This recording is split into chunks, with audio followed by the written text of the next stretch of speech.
Well, they may share the state and the ACC regular season title from a year ago, but no love shared in this heated rivalry. Tonight on the ACC Network Extra, it's State Carolina in a matchup of two of the top contenders in the ACC. Hello, everybody. Along with the national champ, Nick Gwizdowski, my name is Andrew Sanders. NC State's won 12 straight in this rivalry. Last year's duel, very close. We expect tonight to be the same. Yeah, absolutely. There's 12 wins in the state column recently, but every match has been close. They've come down to heavyweight. They've come down to whatever the weight is that we're finishing on. And tonight we might be seeing the same thing. A lot of coin toss bouts tonight, we think. You've highlighted 165. Interesting matchup. Two guys wrestling very well at an elite level, but Bryce Hepner, a sixth-year guy. Will Denny, a freshman. Yeah, absolutely. This one I'm looking forward to. Will Denny's a blue-chip recruit out of Illinois. Hepner, an Ohio State transfer in his sixth year. Two experienced guys. That is their first time in the UNC-NC State rivalry, so we're looking for a good one. Carolina hasn't won in this rivalry since 2012. Is this the year they snap the streak, or does the Wolfpack dominance continue? We'll start at 141 pounds when we come back.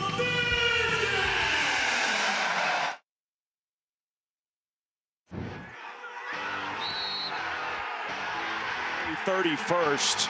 Ethan Oakley with a win, a sudden victory over Kyorini due to a stall call. This was a very close match.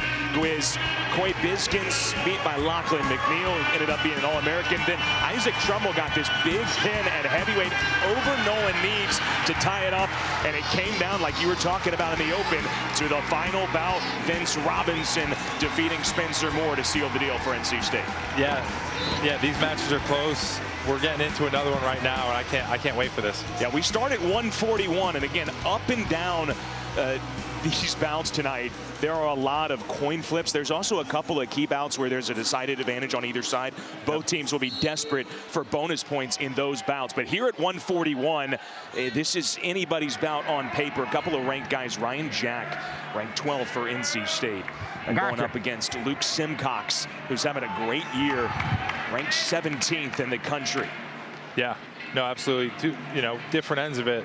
Simcox coming off a victory over the UVA wrestler, and RJ starting off the conference record, losing to the UVA wrestler. So there's a common opponent here. Yeah. And RJ's coming off of 2 wins out west when they took on Stanford and Cal Bakersfield. So he's got back in the win column, but step up in competition tonight for sure against Askew. Was able to pin 17th ranked Jack Consiglio of Stanford. Simcox, meanwhile, and this is a common thread throughout this Carolina lineup. This is a team that's all the way up to 11th as a team ranking. They are very young, though. There are 6 freshmen, either true or redshirt, in this lineup. So very talented, but very young. Simcox, a redshirt freshman from Lock Haven, Pennsylvania. And there's what we're looking at right now, right? A freshman against a 5th-year, 6th-year guy coming in hard with a collar, tie, underhook, knows his game plan, has watched Ryan Jack wrestle before, knows what he's looking for. Offense! So these guys are prepared for sure. Mentioned the pin of Jack Consiglio of Stanford when he was ranked 17th. Jack also got to win national duels. Tom Crook of Virginia Tech, he was ranked 17th. Above the eyes so with the for hand. whatever reason, he's had the success against number 17s. Yeah, RJ opening up with a little shot from distance, but we're halfway through this first period. We're going to look to see some action out of both these guys. Center! Simcox has kind of been controlling the center of the mat. He's got always, first to engage. Ryan prefers to wrestle a little bit from distance. So again, conflicting styles, similar to what we saw last time against University of Virginia. Both of these lineups a little short-handed due to injuries. Jaden Scott was an NCAA qualifier at 141 last year. He's taken a medical red shirt this year, although he was likely to bump up to 49, but Simcox has filled in beautifully here at 41. Yeah, Simcox has definitely implemented his hand fight plan. He's kind of been moving RJ around the mat. RJ's working great footwork, getting back to the center. But you see Simcox kind of every time he contacts, it's intentional. He's controlling the inside tie with his collar tie. No real attempts. A lot of feeling out this first period so far. A little shot from distance. Defender with his head position. Let's go, guys. I need shots.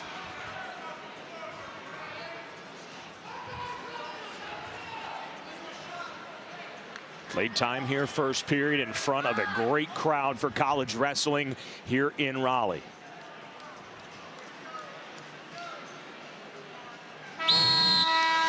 So scoreless first period, and we take a look at this weight in the ACC, the top two wrestlers. But again, Consiglio, Crook, two guys that Jack has already beaten. Santaniello also ranked for Pitt. So it's a pretty stacked weight class. Yeah, absolutely. This might be one of those weight classes come nationals. We have 5 qualifiers. So it's definitely very competitive across the board. Kind of toss up right now. Who's the best guy? A lot of feeling out in this first period. And easy escape out quick. Couple seconds in for Simcox. No real attempt to ride there from Jack either. So nothing really looking for attempted to mat return. But here he is in on an ankle, chasing it down, looking to get behind, but Simcox scrambles out of it. Good hustle out of Simcox.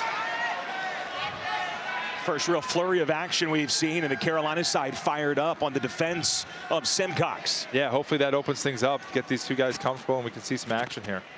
You see there, Simcox with his left hand winning that inside collar. That's such a dominant position. When you dominate the collar tie, especially an inside position, it really controls things. As you see Simcox there with the double collar tie, not really known for scoring out of that position. It's kind of more just kind of squeeze his head and pull. Let's take a look back on the attack of the defense. Yeah, a good outside sweep from RJ, catches that ankle and almost runs Simcox down, but he keeps facing. Good. RJ opening up a little bit here, working that short offense, and Simcox reacting well. RJ's getting very close to that score. He's just missing that last couple things, and that's credit to Simcox. Keep wrestling through that. He's not bailing on that at all.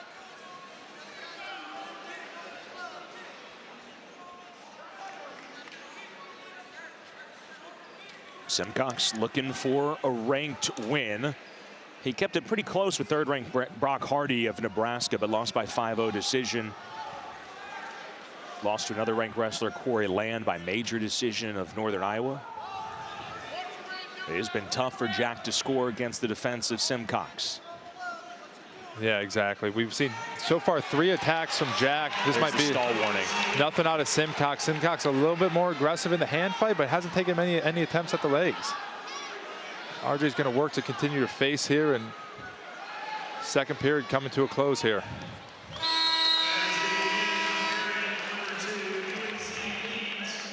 Yeah, as we look back on this, you see RJ again with that outside reach. Pull right to a re-attack, pressuring in, getting Simcox off balance. But again, a lot of effort by RJ, and hasn't converted any points. So we saw the escape from Simcox. And then the stall warning late. Yeah, that stall warning, that's going to Jack. Jack's taking the risk.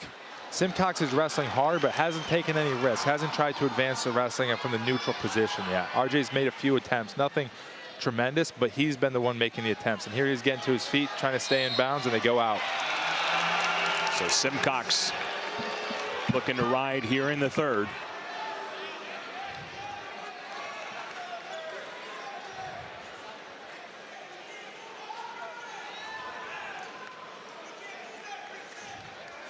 Jack with 10 career ACC wins. 77 total in his career against the redshirt freshman Simcox. Just 1-0 in his ACC career. Yep, Ryan Jack looking to control hands here, and Simcox on this leg, on the feet. He's got to look to return RJ, and there's going to be a count here, but not long enough. Ryan's got to get to his feet and stay in the mat. Simcox is going to be looking to drop down, get him off balance, drive him out of bounds, all those type of things, but Ryan's got to figure out a way to keep himself inside this cylinder. So 25 seconds so far of ride time for Simcox.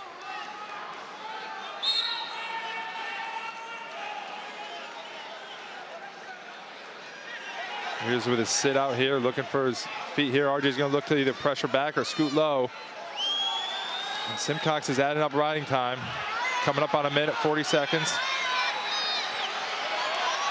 Simcox is getting pretty high. RJ needs to keep his base here, and Simcox is going to look to flatten him out. 50 seconds of ride time now for Simcox. Yes.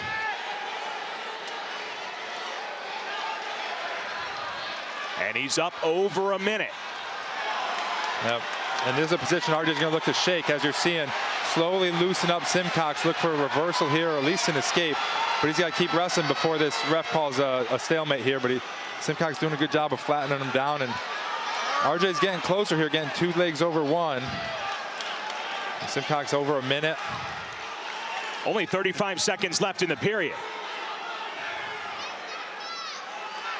And finally the escape, 30 seconds left. Yep. And now Jack has to get to his offense, a 2-1 lead with the ride time point for Simcox. Remember the stalwart. RJ in on the leg here, cutting off to a double leg. Simcox locked in the crotch here.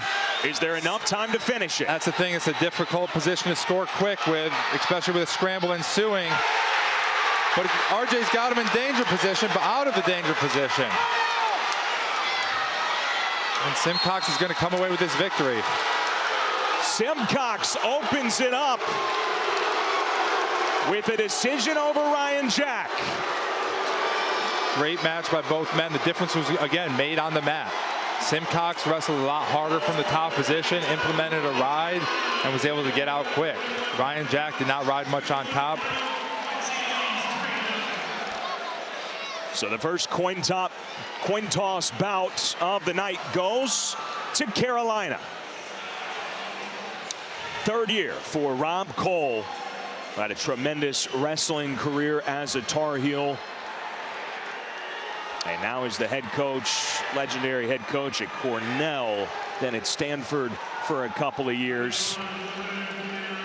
Now match up at 149. Coy Bizkins, who has been in form, 16-1 on the season against true freshman Nate Askew.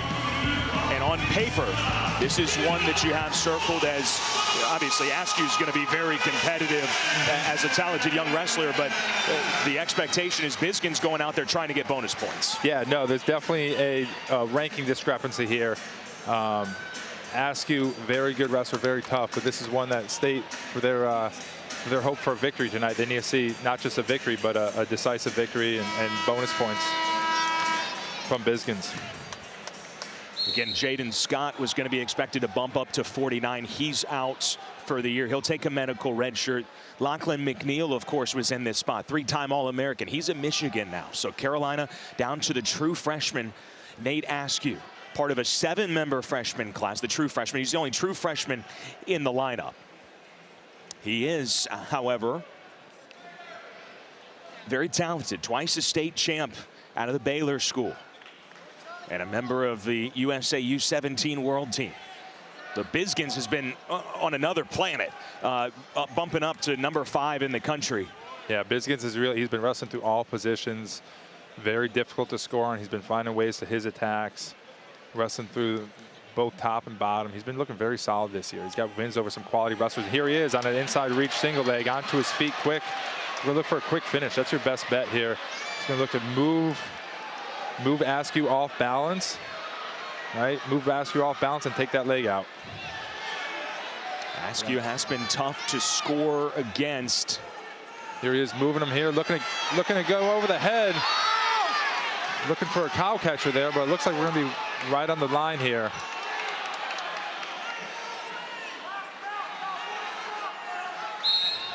Out of bounds with the action call.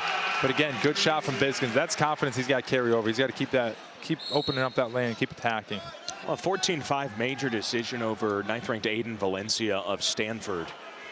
Got a tech fall win over Hayden Zinkin of Cal State Bakersfield on the trip out west last weekend. And part of his growth and maturation, his ability to be more offensive and score more. So again, shooting in, looking for that high crotch, and Askew stuffing it here. Askew working in this front headlock, looking to get an angle, but Bizkins is controlling that elbow, keeping him in front, and keep facing him here.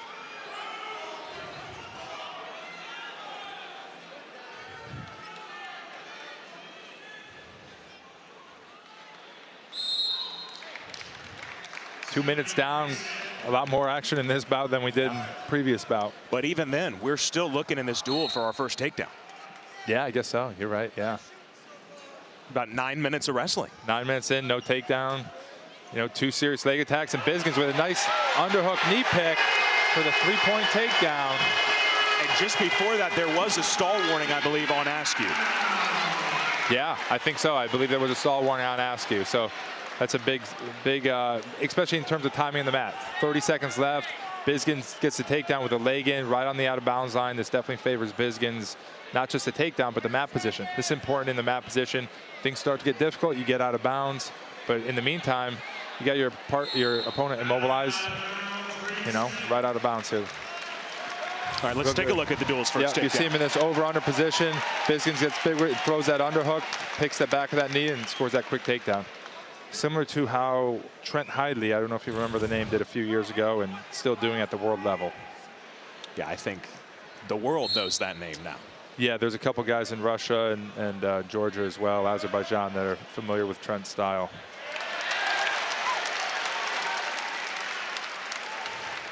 And Bisgins will ride out the final 30 seconds after picking up that first takedown. And this is one of those matches where you're in a position like Bisgins, you know the team needs you. You know, you look at the papers, you know where it's coming down to. You know, coach says, hey, you got a mismatch tonight. We're gonna need more out of you than normal. You know, and this is where, you know, he's seeing it now, attacking and scoring in the first period, adding riding time, looking for an early escape here. Those are things where you know your team needs you step it up. You got a full house here at Reynolds, you're stepping it up against the rivalry.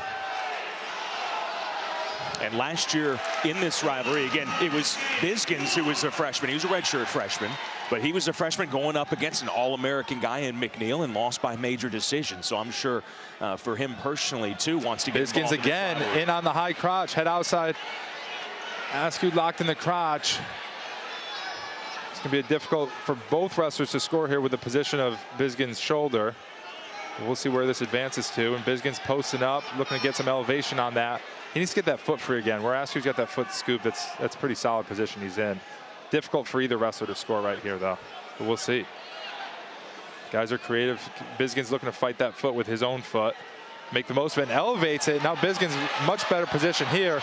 Looking for a takedown. If he threads this the right way, he can put Askew to his back. And he scores a takedown. But you saw there, he was looking for that head, looking to get under that arm, looking for that half Nelson. He's thinking bonus points tonight.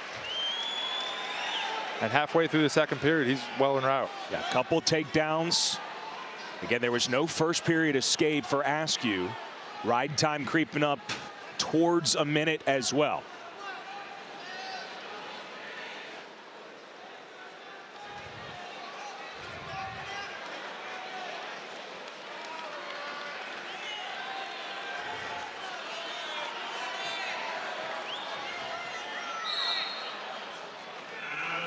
Bisgins really asserting himself in that top position too. You know, he finished off. He went out of bounds with it though, but he's getting that confidence. He's going to probably be looking for a turn. I wouldn't be surprised. He's got a 7-point lead, working on the riding time. You know, you're going to see an effort to turn, I would bet.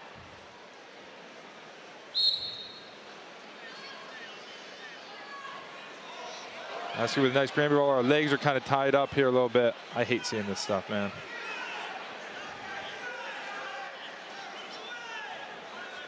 Bisgins threads his leg out of there. Very smart. The ref was ready to call it. Just kind of makes you wince. Yeah, how much you can get hurt there versus the value of it. Like 1 point for a guy or a torn knee. Like to me, it never made sense. End it, restart it. You know, you hate seeing injuries like that.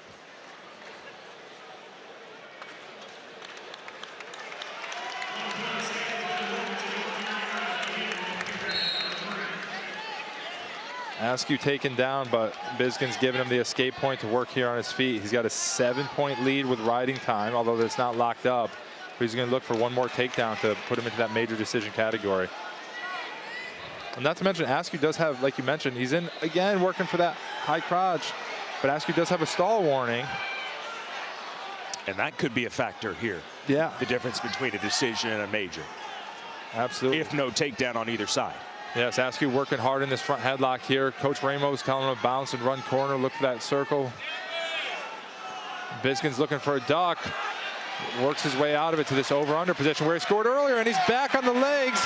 Same situation, over-under, stall call for the point, takedown, same exact situation. And the state coaches are telling Bisgins to cut him. They might be looking for the technical fall. A 4-point flurry right there because that stall came right before the takedown. And it's 9 right now, plus likely ride time point, 10. Biskin's got to go after 2 takedowns here if he's going to accomplish that, which he might be. He's gotten into those legs twice, and he's finished quick. That's the most important thing. He's finished quick from that over-under, that knee pick. He was looking for a little bit of a whizzer kick with that overhook. So again, this is one of those bouts. NC State will be looking for bonus points. Biskin's in that territory. Yep, riding time's now locked up, so there's 9-point lead. But at this point, he's probably going to need 1 takedown and a turn. Yeah, which scores a takedown quick, and they're telling him to get out. They're telling him to get out, and they get the out of bounds. They're telling him to take neutral with 23 seconds left. Takedown here will put him in technical fall. They'll really blow the roof off this place. 23 seconds. Yep. The major decision's locked up, so really Biskin's got to go after it. And that's who's got to do everything he can not to. Biskin's shooting from distance here. Askew defending. And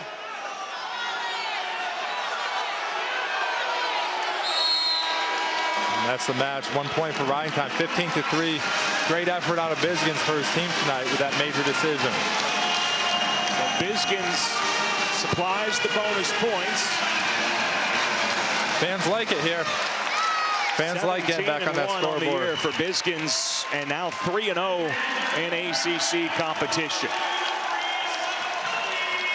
So bout split 1-1. Bonus points for Biskin's and a 4-3 team lead for NC State through 2.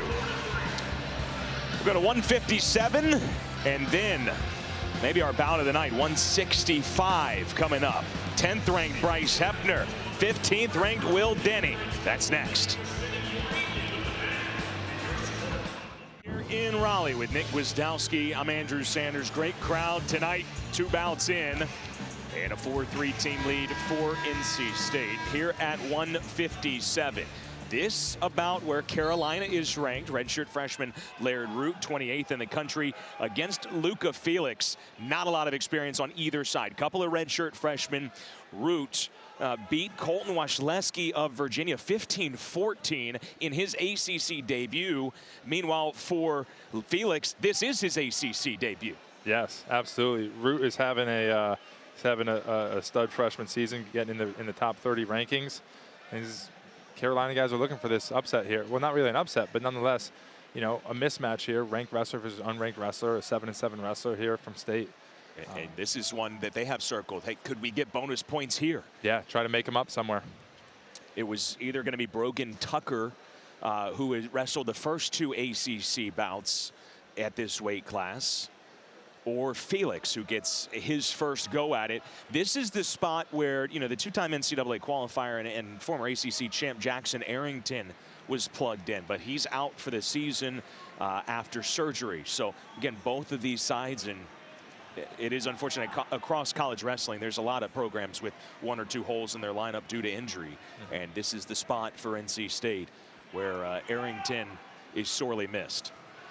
Yeah, and so far, Felix is doing a good job hanging here in the hand fight. Both wrestlers, here they are shooting at the same time, and Root pursuing a little bit with his underhook here, looking for drive him out here with a whizzer kick, and no points, and the ref's going to call action here.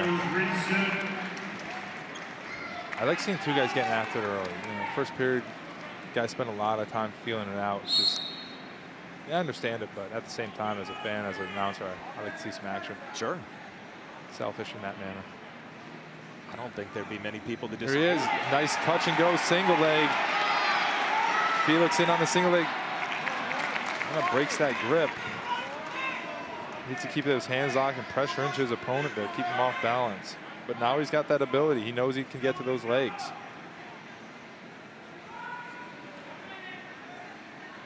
Root 12 wins on the year, 20 for his career. Finished 4th at the Soldiers Salute in Iowa.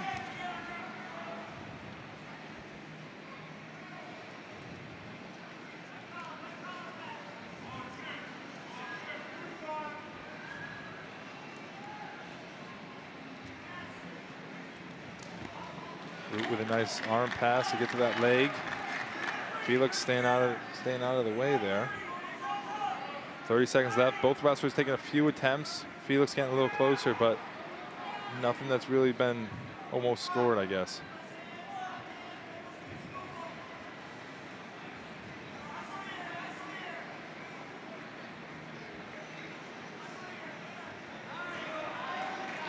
Felix is doing a great job putting himself in positions, keeping his hands and feet moving.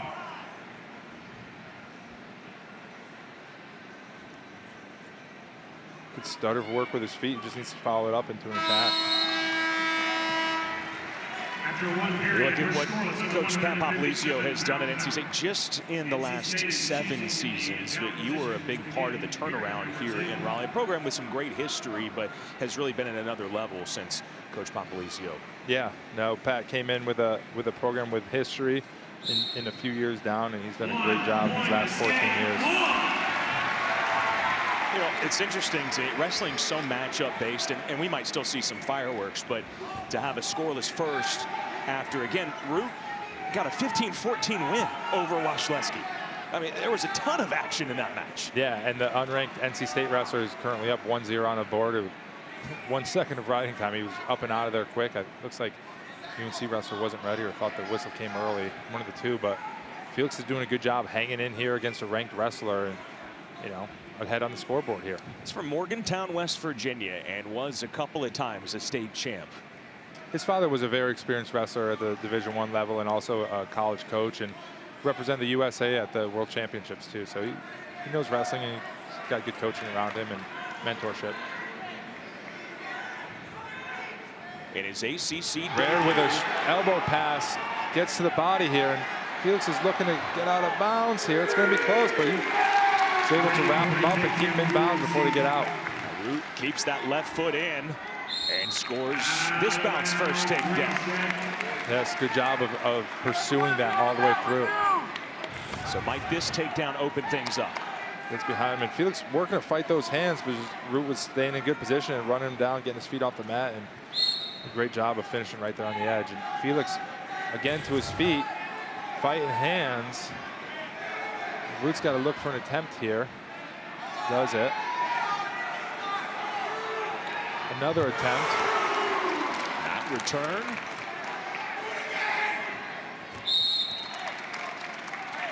And they're out of bounds. Felix doing a good job getting to his feet. He's got to keep getting to his feet there and forcing Root to return him.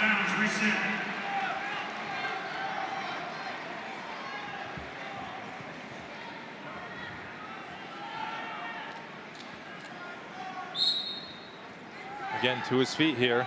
And Root's got to work to return him. He needs to put in an attempt in to return them. That's what the ref's looking for. And Felix cuts out, narrows that gap back to 1 point. Only 35 seconds of riding time.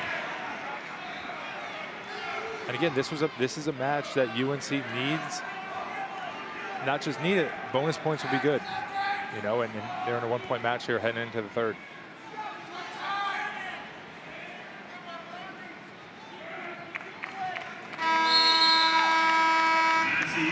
So Root gets a takedown in the second. Question for Felix here. He had that, I don't know if I would even call it a half shot in the first. He got in on the leg momentarily, and that grip was broken pretty quickly, but he has shown at least the ability to get to a leg momentarily. Yeah, no. And he scored. Yeah, I think he could. I think Root's working good to cut out here. We need to see an attempt out of Felix, and he does it. He needs to keep working here, but Root scores the point. So yeah, this period, we got to see something out of Felix. He's got the ability to get to that leg. Now we just need to see it get to that leg, lock your hands, and score the points.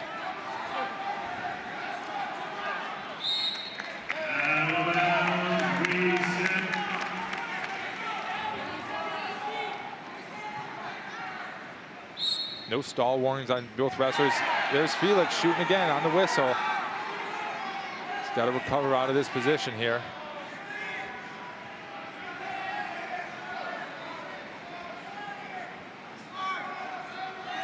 And we're in the point of the match here with 1:20 left.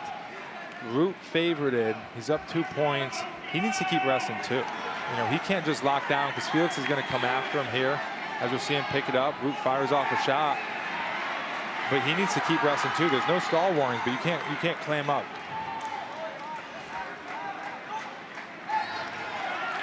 takes a little glance at the clock, sees 1 minute left. Yep, and Felix picking up his pace in this hand fight. Root doing a good job, again, controlling the collar tie. Felix shoots, Root reattacks, locks in on the single. Now how does Felix defend this? It looks like he's stuffing his head well. Got his chest wrap in, legs back, sprawled. Keeps posting those knees back so Root can't build his base underneath him. 30 seconds left, ref blows it up. We need one good attempt. Really, Felix needs one good attempt, get on that leg. I don't think we're gonna see stall warnings in this. Got blood time here. And get some pointers from both coaches. Kind of adds to the excitement of these last 30 seconds. Stall warnings won't do it. You need a takedown out of Felix to win this. And Root's done a great job of staying in position. He hasn't given up his legs easily. Felix has taken a couple not as great shots, and he stuffed them all. His good shots he's gotten in on, so. Just a little blood to the nose of Root. Lauren Roca is the trainer for North Carolina. All right, 30 seconds left. Yep, Felix pursuing. There, Root again. 20 left. Felix looking to get some space. Moving forward. Running his feet. Scores a takedown. Root did a great job closing that match out. Gets a second takedown and ends it with an exclamation point. It'll be a decision, 7-2 for Laird Root, who improves to 2-0 in his young ACC career. And North Carolina back in front, 6-4. Absolutely, that was a great way to finish out that match for Root. I'm sure that's a weight lifted off the Carolina coach's shoulders, knowing they got that one out of the way, especially one that they were favored in. And here we are at our marquee matchup of the night. Two ranked wrestlers, new to this rivalry, experience on both ends of them.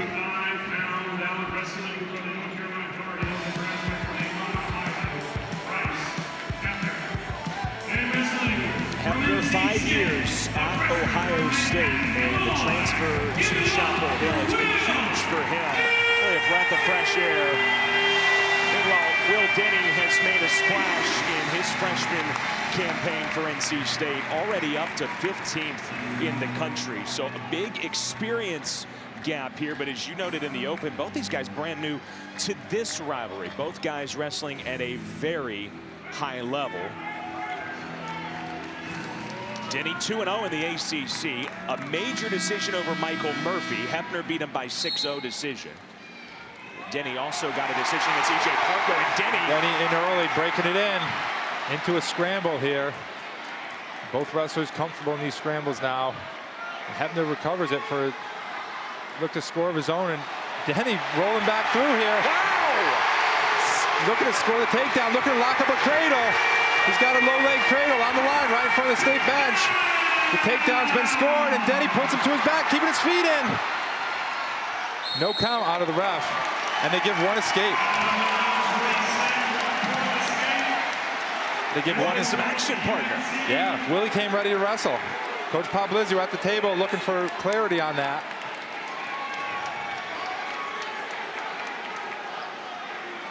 No brick challenge, it looks like. It all happened real fast, but they're back at it now. Denny with a 3-1 lead, 10 seconds of riding time.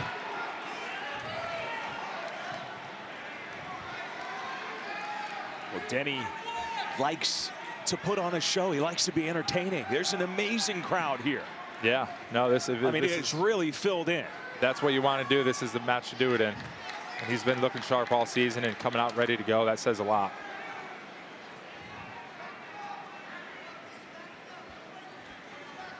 But you know, Hebner's experienced wrestler.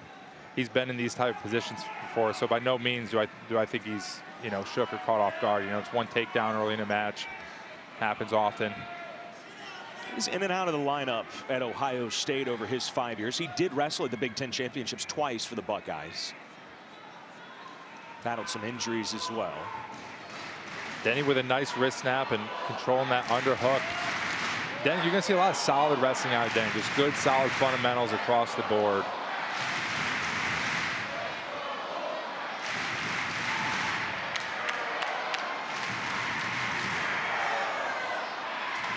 Last year, remember, it was a freshman, Vincent Robinson, to seal the duel for NC State. What a difference he made last year. Went on to a national championship. Now it's Denny, the true freshman, in the lineup, wrestling in this rivalry. Minute left in this first period. Denny in on the single leg again. Hepner looking to roll.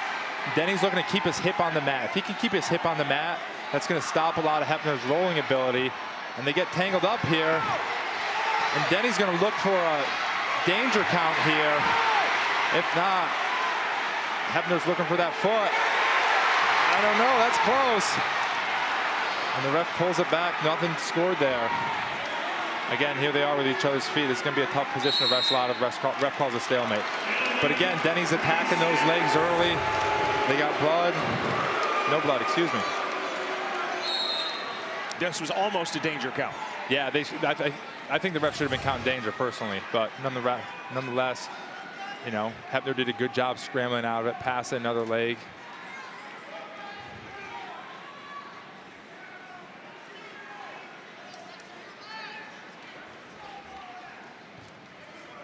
Good heavy snap out of Denny. Denny's been in on the legs twice so far this match. Nothing out of Hepner attack-wise. A lot of good countering, a lot of good scrambling. This match has so far been living up to it. 100%. One thing that Carolina was telling Hepner, when you're scouting Will Denny, is he is not going to stop. You mentioned the name Trent Hidley earlier, right? Yeah. Like his gas tank, he's going to keep coming after you. So you are going to have to wrestle for the 7 minutes and still have that energy late. Absolutely. He's not going to wear out. No, he stays consistent with his pace from the beginning to the end. Nice mat return to put Hepner down. Hepner looking for the roll. The Denny experience and getting to that one-on-one with a chicken wing. Chicken wing and a tight waist here, adding up that riding time. We'll come up on 30 seconds. Chicken wing and a one-on-one. That's a tough position for Hepner to be in, and Denny's got to be smart here the way he runs it. Nice roll for Hepner to reverse that. Very experienced, flexible in that position. So he gets the escape. 38 seconds of ride time for Denny. Nice, beautiful re-attack by Denny. And again, another roll by Hepner. And Denny kind of stopping him on his back, looking for that danger count, but only 1 or 2 swipes. And Denny again, head and hips on top of Hepner. Hepner with a reverse lock on Denny's leg. And Denny's got to kind of take his time here, sprawl his leg back, really control Hepner. Really control him. Hepner's in a tough position to hold that lock, but Denny's got to take advantage of this position if he wants to score this, which kind of some really unique positions here that are tough to walk through. Hepner has gotten funky a couple of times. It's gotten very funky, and Denny's adjusted, but not enough to stop this to actually score. You know, Hepner's stayed out of the score, but hasn't been able to secure anything.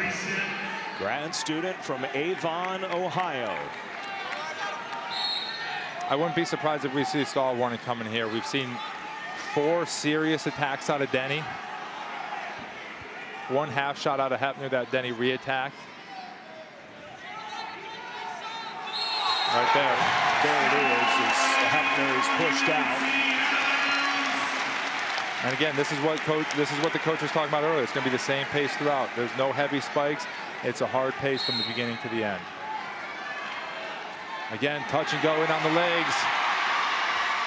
20 seconds left. Hepner doing a great job of scrambling because Denny's beating him into the legs deep every time. But Hepner knows what he's doing here with these leg passes.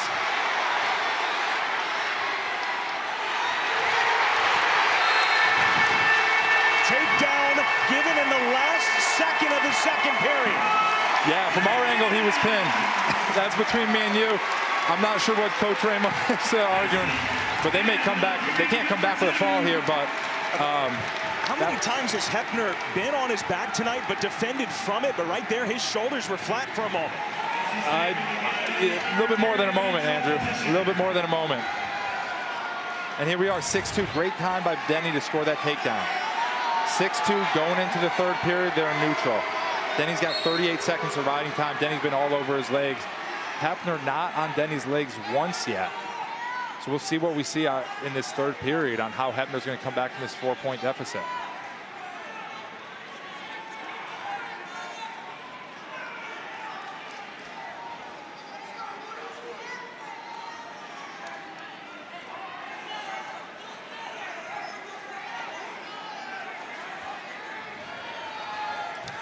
little bit different pace in the beginning of his first Oh, 30 seconds, but Denny's shown he's been able to initiate the attacks and initiate the counters.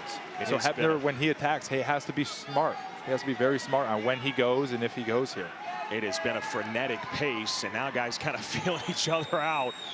If Denny scores a takedown at the right point in this match, we could be looking at a major decision here. Hebner, the highest ranked wrestler for North Carolina. He's made such a splash again, coming over as an experienced guy in such a young lineup.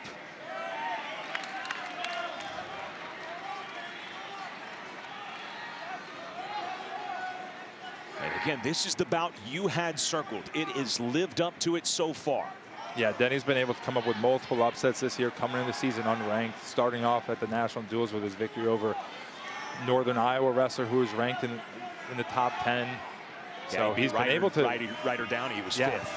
He's shown he's able to do it, you know, and here he is again in the driver's seat, up 4 points. So Hebner's going to need more than a takedown to win this match, and with 25 seconds left, his opportunities are dwindling. Yeah, he still has not shot in this third period. Yeah, Denny's been holding great position. He's being smart here. Hand down, single hand contact, touch and go. Looking for the last takedown. He gets a takedown at the right spot in this period.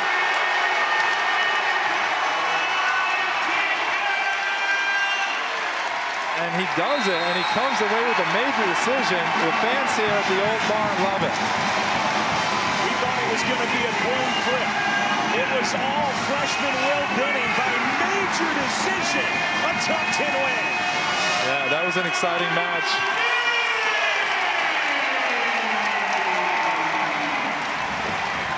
Bonus points again for the Wolfpack.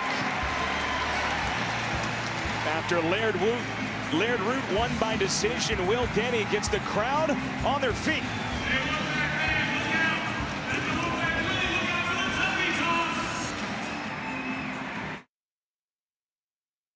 Reynolds Coliseum. We've seen some fireworks early. Move on to 174 pounds, where Maddie Singleton steps in for NC State, ranked 5th in the country. He will face Colin Kerrigan, a redshirt freshman, unranked. NC State has gotten 2 bonus point wins thus far. Coy Biskins, as they had hoped, as a 5th ranked wrestler. And Will Denny, maybe as a bit of a surprise, a swing match, not just going NC State's way, but going via bonus points. And now Singleton looking to continue that here. Yeah, absolutely. And this one on paper, again, big mismatch. State highly ranked. UNC wrestler unranked. Kerrigan faced Nick Hamilton. He was ranked for UVA, albeit 28th. A little step up in competition, and there's a double by Singleton. In on the legs, getting the legs locked. 2 points early, 3 points early. But Kerrigan was able to keep it close with Hamilton. He lost by 4-2 decision. He also kept it close with Jared Sima of Northern Iowa, who's ranked 10th. So he's got some experience against ranked guys. But Singleton, that's got to give him some confidence for a guy that's wrestling with a lot of confidence right now to get to, we've got blood time here, but to be able to get to the legs that quickly in the first. Yeah, and Singleton, for what the team needs from him tonight, bonus points, he needs to keep this up, right? Accumulate some riding time, lock that in, and keep getting to those legs. Keep getting to those legs over and over. That's the best way to defeat a wrestler, is keep continuously getting to those legs over and over. This is another spot in the North Carolina lineup in which injury is struck. Joshua Ogunsanya, medically redshirting this season. He beat Singleton by decision last year in Chapel Hill. So Carolina a little thin at this weight. Kerrigan has stepped in nicely. His dad, Ryan, by the way, wrestled for Coach Cole at Cornell. So that's a cool tie-in, and it's got to be cool when you put together kind of a legendary career where you have guys wrestle for you and then their sons. Yeah, Coach Cole has done a tremendous job continuing to stay in touch with his past wrestlers and networking through them, and he's really a master of it. And that's what I think, regardless of sport, you know, good coaches do, is really connect with the alumni. I think both of these coaches have done that. Absolutely. You build a relationship with them, and then when their time's over, you know, there's still a friendship. You know, you're no longer my coach, but we're friends now. friends now and continue to help each other and see the best for the program.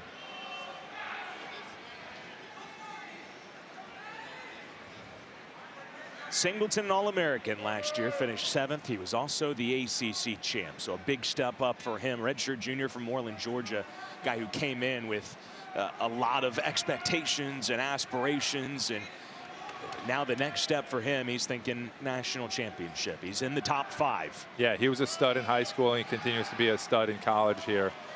Another nice underhook throw by, but they go out of bounds.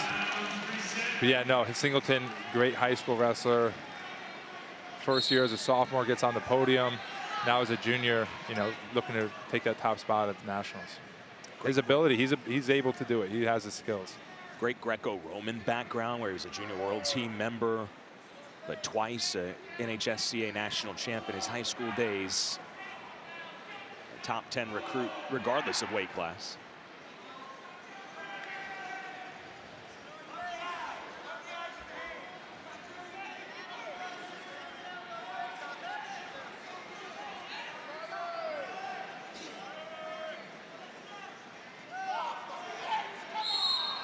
Couple of times there, the thumb of Kerrigan really getting into the eyes of Singleton. 15 seconds left here. This would be a good time to get after, and really seen more attempts out of Maddie in this first period than we did in the last couple of matches. But Kerrigan he's fighting in here. You know, on paper he's a little bit outgunned, but so far we've seen about out of him this first 3 minutes. He's hanging there in their fight.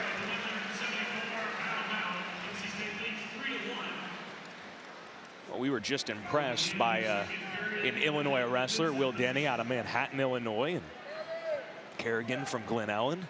He was a state champ as a high school senior just a couple of years ago. Singleton quick to his feet, looking to seal out, looking to free his hips. Great job. These guys practice that stuff so much it's automatic. Do it in their sleep.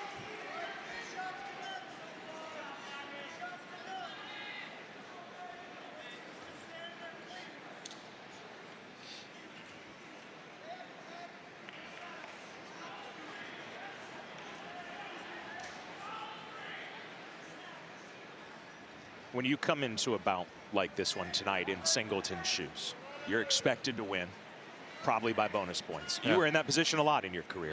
How do you balance being aggressive as you should without, I don't know, doing anything a little too risky, and forcing the issue too much? Yeah, you don't do anything too risky. You got to realize it's a full match. There's a great outside single leg by Singleton, looking to get through this and score these.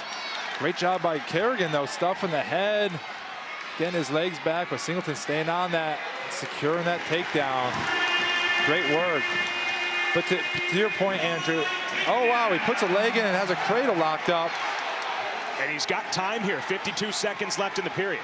He's got time here, he needs to settle this in. He's gonna look to put Kerrigan on his hip and then take him to his back. So Kerrigan breaks the lock. Great work, and right to their feet too. He gets the escape. So you don't do anything silly. No, you don't do anything silly. You keep up the intensity throughout the match, and you know, for say in Denny's situation, short time left, you pretty much got the victory locked up. You go after it.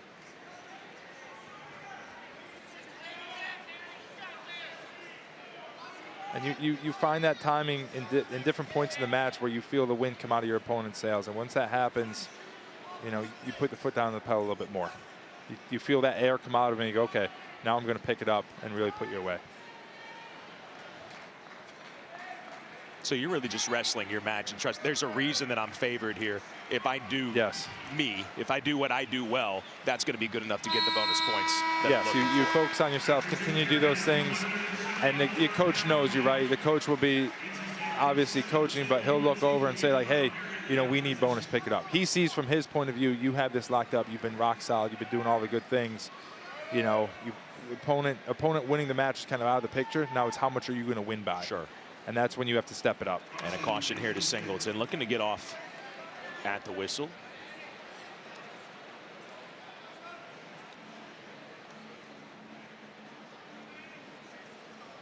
Great attendance tonight.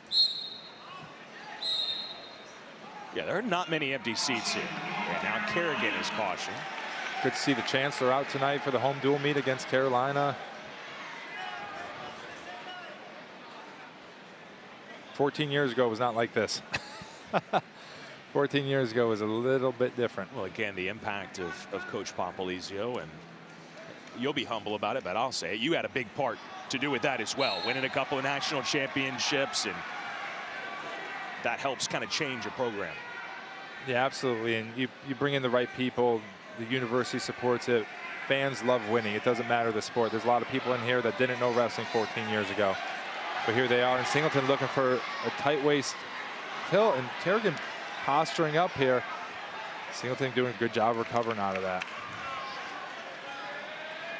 Ride time's up over a minute now, and Singleton hears that from his side and lets him loose. So 7-3. Singleton really needs a one more takedown to put him in bonus point territory. Well, Kerrigan is not giving up early, and Kerrigan gets a stall warning. Excuse me, Singleton gets a stall warning, backing out of bounds.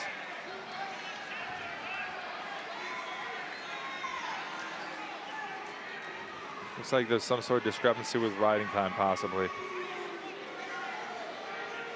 Now, Kerrigan was obviously forcing the issue there. Are you surprised because Singleton has been on his offense that you see a stall there? A little bit. In that specific situation, yes, Singleton was stalling. But if you zoom out and look at it, it was like, well, Singleton scored all the points. He's been moving forward. He's been attacking, all those type of things. So in that one situation, sure, he was stalling. But overall, then no, by no means. You know, they got to the position because Singleton was in on a leg. And on a leg, they came up, and they ended up in that position. Right. Well, 1 minute to go, third period. Singleton looking for another takedown, push it into major territory. Kerrigan continuing to be aggressive. Kerrigan in on a nice ankle pick here on the inside. Singleton putting weight over that head. He's got that chest lock, really putting a lot of weight forward on Kerrigan, prevent him from posting up. Singleton's shown he's got great flexibility, great leg strength all around.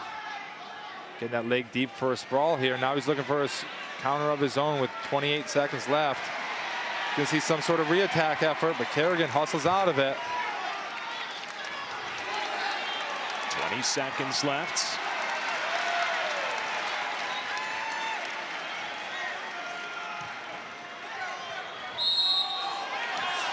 There's a stall on Kerrigan.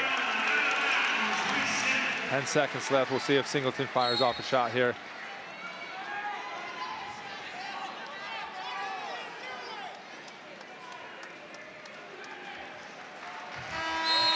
So a win for Singleton as expected, but Kerrigan keeps it to a decision. 8-3, the decision.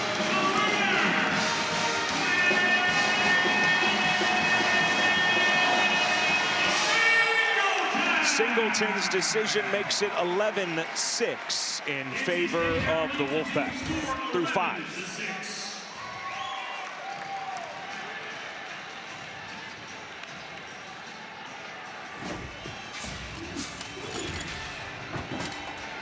Intermission here. Intermission here in Raleigh with Nick Wisdowski. My name is Andrew Sanders. NC State with an 11-6 team score lead, winning 3 bouts, 2 by major decision. Looking at Stanford against Virginia Tech. State, Carolina, Stanford, Virginia Tech, some real ACC contenders.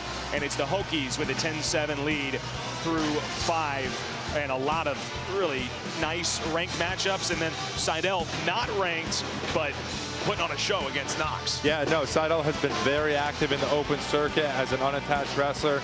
He belongs in that top 5 ranking. And 133 is a deep weight class, but Seidel is very skilled. So through 5 very tight, but Hokies with a 10-7 edge. Well, let's take a look back. If you're just joining us, here's what you missed. We started at 141. It was an emotional win for Luke Simcox, the redshirt freshman. No takedowns in that first bout. 2-1. Simcox did it with a good third period ride and got the ride time point. But bonus points have been the key for NC State. Quiz at 49 with Biskins. And maybe a little surprisingly, Will Denny showing that he is really wrestling at a high level right now with a top 10 major decision win. Yeah, no, absolutely. Will Denny came out, a match we had circled, and iced that major decision right there in the closing seconds, scoring that takedown. But he looked great throughout, and the second half is going to, you know, decide the match. But State's been, they've been controlling where they need to control very well. 5 down, 5 to go. That's some big-time wrestling coming up on the other side of this break.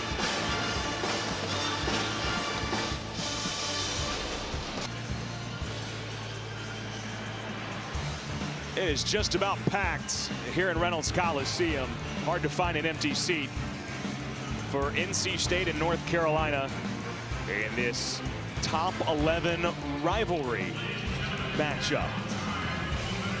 5 bouts in, an 11-6 lead for NC State. We'll move along to 184 pounds. One of the most interesting stories in the ACC. 6-year wrestler Don Cates, who spent a couple years out of wrestling. Now he's been in the starting lineup for NC State, but unranked, going up against Jake Daly, the redshirt freshman, ranked number 13 in the country. And he has been one of the most impressive young guys in this lineup. And this is another one of those where Carolina's looking and say, hey, we might need bonus points here. We'd love to get bonus points. But another experience clash. Redshirt freshman versus a 6th-year guy in Don Cates. Absolutely. And Daly coming out quick. You know, obviously his coach is talking about the situation they're in. And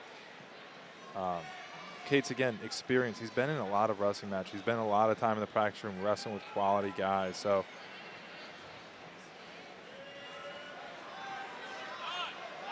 Daly in on a single leg, but Cates getting him off that leg early.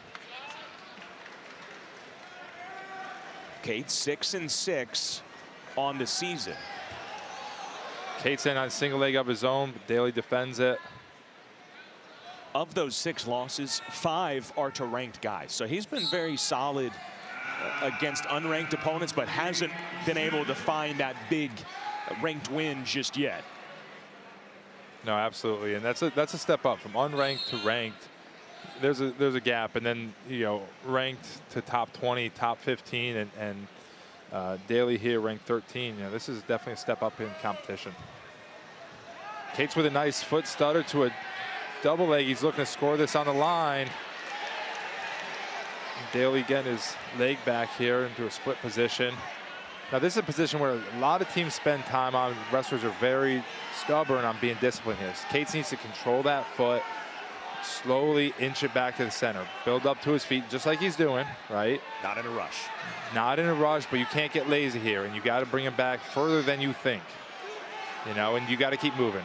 Perfect. You know, slowly inch him back, build up that foot, don't get your foot get picked. But see how he's trying to lunge for that leg there? You're never going to get that. You're going to go out of bounds. You know, so it's a very challenging position. Cates from down the road in Durham, wrestled for NC State way back in the COVID days. Last couple of years, he was out of school, out of wrestling, in the corporate life. There he is with a double leg from space, and Daly shakes it off. Had the opportunity to come back. He was a car salesman out in Wendell. And it was won the opportunity. He also said he was inspired by Vince Robinson and his run to the national title last year. And that kind of made him think, wait a second, I kind of miss wrestling more than I thought. Yes, he's done a great job so far this first period of stuffing a handful of Daly's attacks and looking for a few of his own too. Keep in mind, Daly's coming off a tech fall win over Dylan Newsom of Virginia. He was very impressive in his ACC debut. He was also the runner-up at the Soldier Salute recently. So again, he's been in form, talking to the Carolina staff. He's been as impressive as anybody in this lineup. And we've had a good action in this first period for, you know, this match.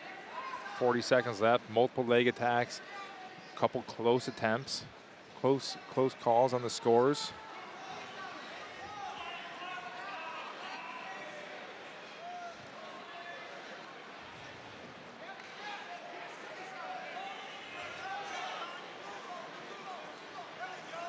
Cates again in on a single leg. Near the out of bounds line, 15 seconds left.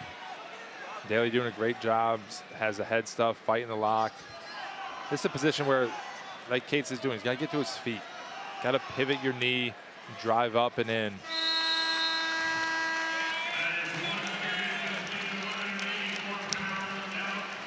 Look at the rankings at this weight class in the ACC, and you know the conference is continually getting better and better in the sport of wrestling. This is a little bit wide open. You know, Daly clearly the highest ranked wrestler, and there's some other contenders there. Yeah, absolutely. 184. This is a very open weight class.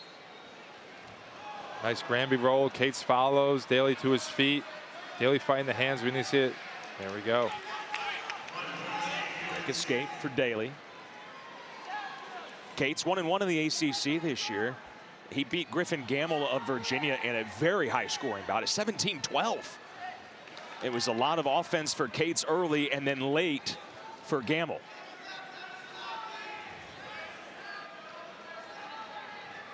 Cates taking multiple attempts here, and Daly getting very zealous on looking for that go behind.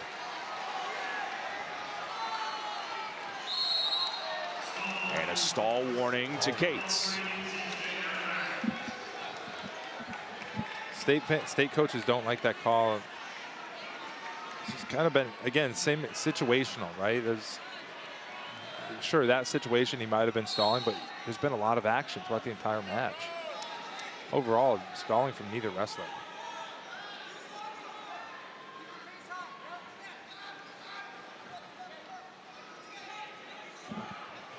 Cates with a nice double leg, and Daly looking to re-attack this, and Cates is going to look to lift in this crotch. He's got to adjust that crotch lock. Cates finishes that takedown. So Daly gets the first takedown with about just under a minute left in the second period. Carolina coaches are calling him to cut him.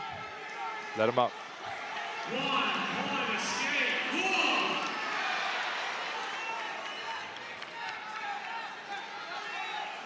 By the Carolina coaches calling him to come. They must be very confident in Daly's ability to get in a rhythm and start getting to those attacks. Well, again, Cates, correct me if I'm wrong here, Cates has had more of the offense early. Absolutely. Wasn't able to finish due to the defending, but keep in mind, again, when he wrestled Gamble, he got a bunch of takedowns early, and considering he was out of the sport for a couple of years, yep. Are you still Fatigue. building that gas tank? Yeah, no, you would think by this point in the year the coaches have him gas tank in check. Sure. It's mental management too, knowing where you're at in a match, breathing, relaxing, getting in that rhythm of the flow of a wrestling match, not getting too tense, not overworking yourself, keeping your head cool.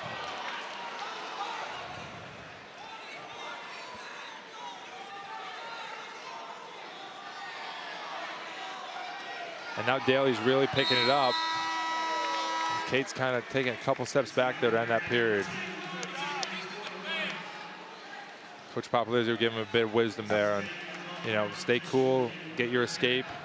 You're in this match. You're very much in this match, and there Daly is calling neutral, so it's going to be 4-2 headed into the beginning of this third period. Cates has a stall warning against him, and Daly only has 4 seconds of riding time. Here, Coach Pom, tell Cates, you're fine. Yeah, and that's what you got to keep telling yourself too. You can't panic. Panic creates exhaustion and fatigue. Stay cool. Know where you're at in a wrestling match. Know what you're able to do. Know whatever you're feeling. More than likely, your opponent is feeling that also. Daly in on a nice underhook to a head outside. He's in the crotch here. He's looking to finish this. Cates with a chest lock, looking to drive weight over Daly's head here. But Daly's getting that leg shelved, and he's going to shake Cates right off of here for a takedown here in a few seconds. Yep. And there it is. And this is exactly what the Carolina coaches are calling for. Calm, neutral, keep building that lead. We got some blood time. Blood time. You know, what you said, I think that's interesting. The mentality is, remember, whatever you're feeling, the other guy's probably feeling it too. That's probably really hard to remind yourself of in the heat of battle. In the heat of battle, yes, but you know, you're in there tied up, you're close to him. You can hear the other guy breathing. Yeah. You hear him breathing hard. You see his body moving, right? You see his body language. You feel it in him, right? Those things, once you do those and you're alert to those feelings, you're like, all right, I'm fine. I'm good. This guy's more tired than I am. You can start to feed yourself off that.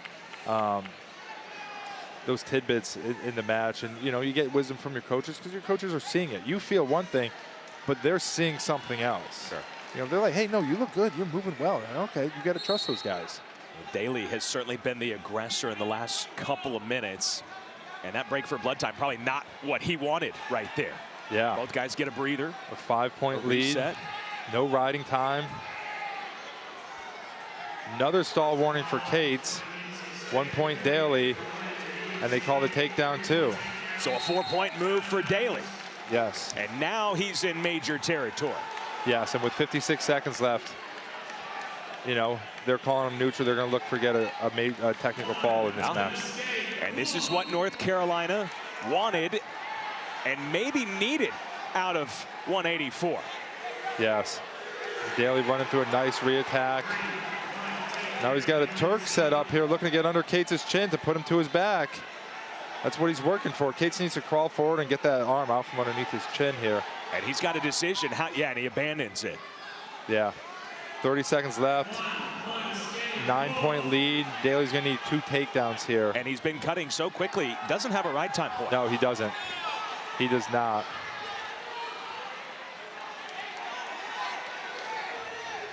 See, watch how Daly brings him farther.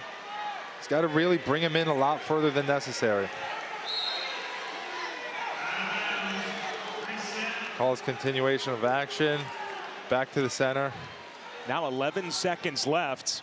Daly looking for some instruction too on how to handle this. He's looking for a challenge break to get a takedown. But I don't think that's not going to change the outcome of the match. It's not going to give him a technical fall.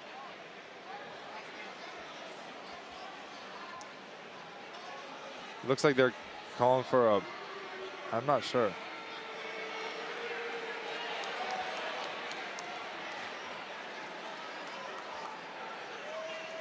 I'm not sure what they're reviewing, maybe the takedown, but team-wise, I don't know if you want to spend a takedown on that or what they're looking for exactly.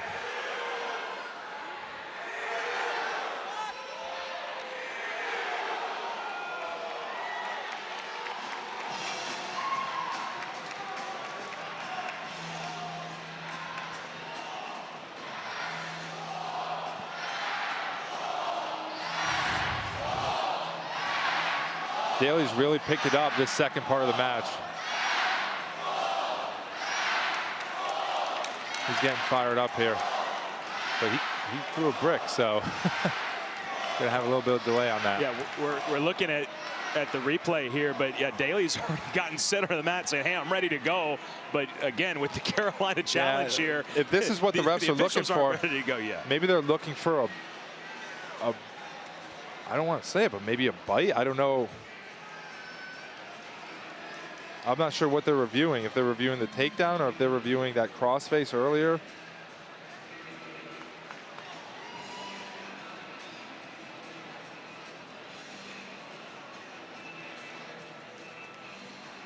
So you're looking right here.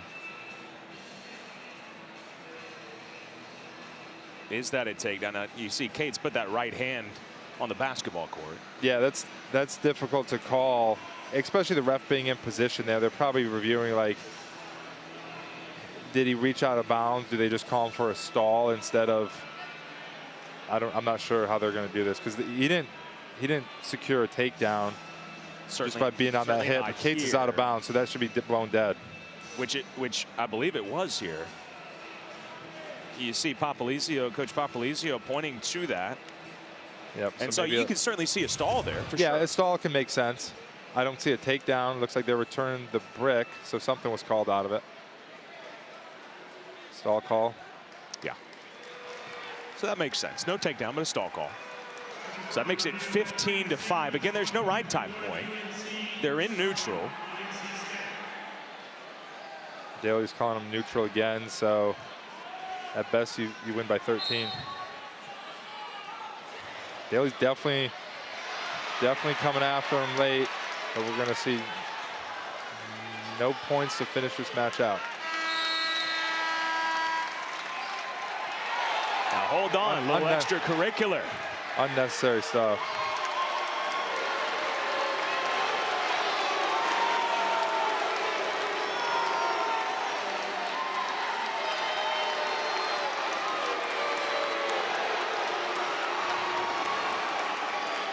How about this rivalry?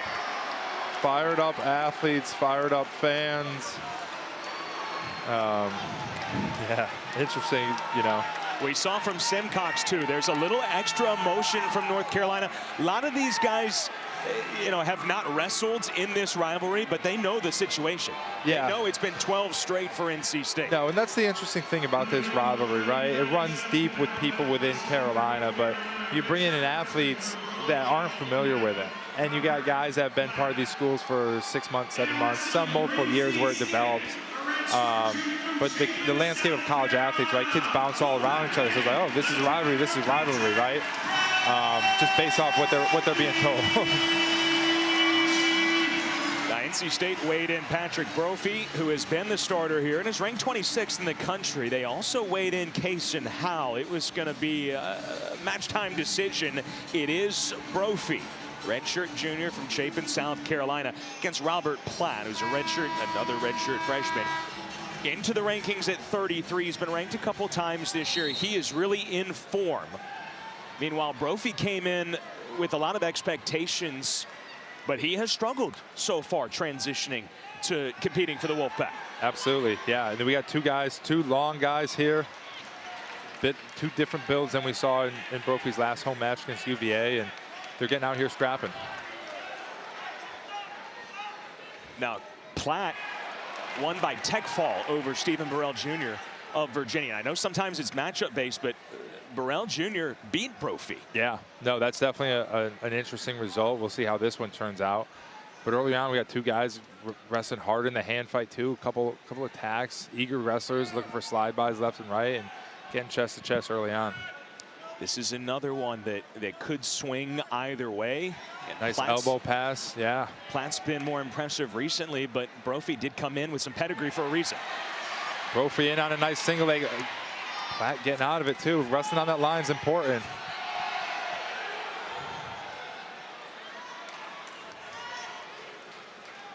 There's a lot of length out on the mat right now. Brophy was pinned last time out of the ACC, 19th ranked Angelo Posada. But then he bounced back with a tech fall win against Chris Neal of Cal State Bakersfield. And a stall warning. Brophy in on the single leg again. He's got to move Platt, get him off balance, get him more in bounds. He's got to bring him out. And then another stall. Bang, bang, just like that within, what, 10 seconds. Yeah. It was a warning and then fleeing them out. Yeah, no, the coaches on Carolina side don't like that, but Brophy took multiple attacks, and then Platt kicks out, and he jumps out of bounds, too. So, referee's been consistent. If you're backing out at all, you're going to be hit with that warning, even if you've been the aggressor. No, I agree. I believe it. And here's Brophy in on that leg again. He's got to get two hands to that one leg. But again, he's building confidence in his attacks. And I agree. The officiating has been consistent across the board. Both wrestlers with a little bit higher stance. They're two tall guys, higher up in their stances.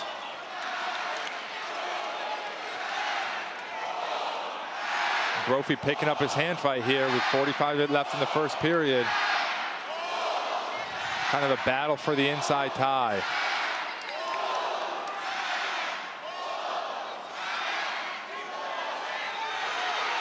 Brophy, an NCAA qualifier last year at Citadel, scores his first takedown. Nice, very nice double leg, gets in deep, sits him right on his butt. 21 seconds left. Brophy's going to look to keep him flat and finish out this period on top. That'll be a huge first period if he can do so. Really, he's got that one-on-one. He's looking to keep Platt's weight forward, flatten him out here.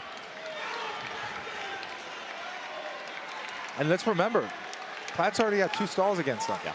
Well, I was going to ask you, too, how much that might factor in on a shot for Brophy. He feels like I can't even take one step back, really. No, and Brophy kept up the pace, too. Wins the inside, fires off a double leg, sits him right to his butt. It's just not that often that you see a stall in the first period and then followed up with another one to get hit with a point. Yeah, no, absolutely. That came very quick, and just a tough situation, but at the same time, it was kind of warranted in a way. The ref has been consistent, I feel, and Brophy stayed on his attack. So I wouldn't be surprised if we see 2 or 3 more. There we go, a nice shot out of Platt, too. Brophy looking to get his legs back and kind of extend Platt's legs himself and scramble here. And a lot of this stuff goes to keep wrestling all the way through. Keep wrestling, keep action moving. So the first time that Platt's been able to kind of get to his attacks.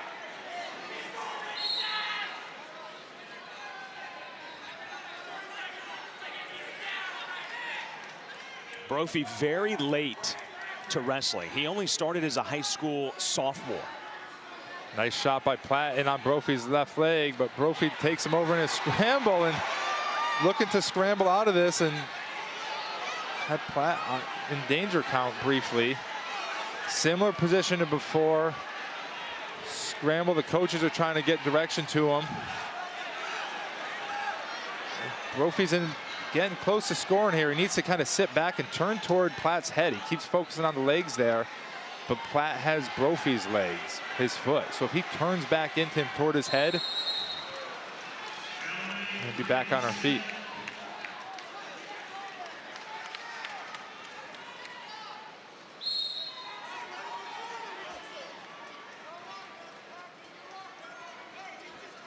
Very nice again.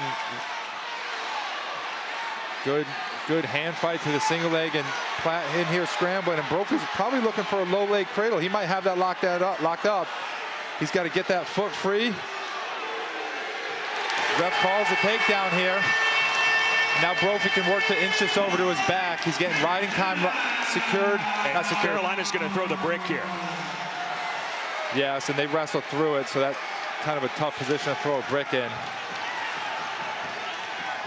And Brophy's got that leg turk. He's got to look to bring that up, and ref blows it dead with 7 seconds here.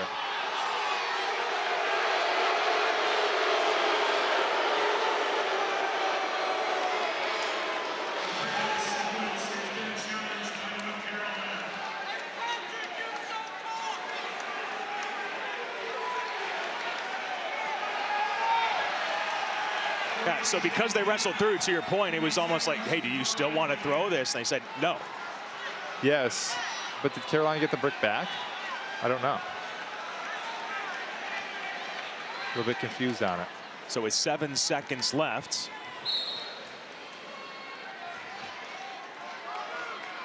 Brophy ended the first on top. He ends the second on top. It's interesting, you know, I don't remember when you told me, I asked you, when did you start wrestling? I think you said maybe 5 or 6. Yeah. Yep. I think that's common for a lot of guys that have success at this level, but Brophy, obviously not the case. He did say something interesting, I thought, on the Pack Mentality Pop-Ins podcast with Brian Reinhardt. He said, you know, maybe because of that, I'm not as experienced, but I didn't pick up any bad habits as a kid. That's true. That's true. He's gotten high-level coaching really from the start, and yeah, and what he may lack in experience, he also has not picked up, you know, these things you pick up when you're 7 or 8. And yeah, Brophy looking to reattack. Oh, wow. Wow, good hustle and just kind of instinct out of both these wrestlers. Reattack, reattack. This is stuff you guys drill. This is stuff that's drilled, and you're seeing it real time. Coaches on the state side want a stall call. Again, out of bounds. Platt ending up out of bounds first, headed toward the out of bounds line. But this match has been full of action. Both wrestlers, credit. And Brophy up over a minute of ride time. He's had the couple of takedowns, and he's been able to finish out the period on top. Poked in the eye here. And again, Platt was dominant against UVA and Stephen Burrell Jr., but this is more the Patrick Brophy that NC State was expecting from Citadel. Yeah, no, absolutely. And to your point about those, the matchups, right? You can get, if you get into rhythm on top or get into a certain leg attack, you can run up the score quick on a wrestler, especially if they're not able to figure that specific position out. And again, Brophy in on that leg again. And we're going to see Platt look for a little bit of a cow catcher there to throw Brophy to his back, but he rolls through it. Brophy's going to drive up.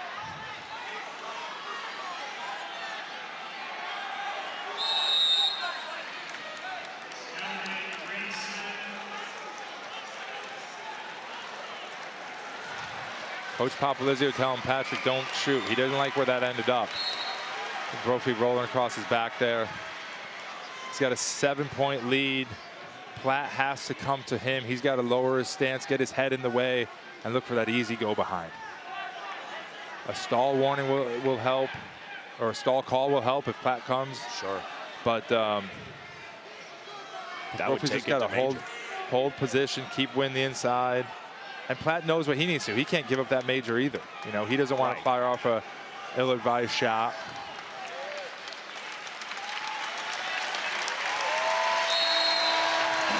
So in a swing bout, Patrick Brophy picks up the ranked win over Robert Platt. Brophy's first home win as a Wolfpacker. First ACC win. Yeah. The emotion of the rivalry, State, Carolina. Some big headliners coming up. Heavyweight Isaac Trumbull ranked second in the country against Nolan Neves. And then 125, a top 15 matchup featuring the reigning national champ.